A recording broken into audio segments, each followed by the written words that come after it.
Here's how to look up where to send your card or letter for Kindness by Post.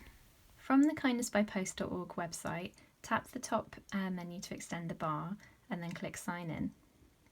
Fill out your email and password. If you've forgotten it, you can reset it down there and then sign in.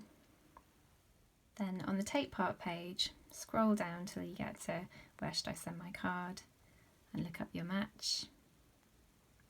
And the yellow box that appears above where I'm holding my finger, that's where to send your card. If you're doing this on a computer, click Sign In the right hand corner.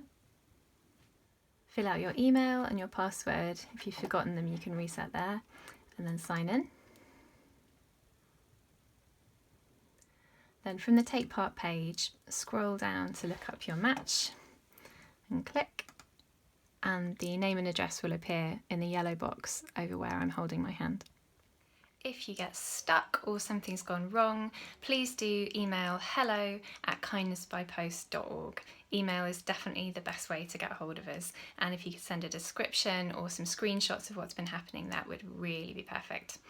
Okay, thank you so much for being part of this. Good luck, hope the tech works for you.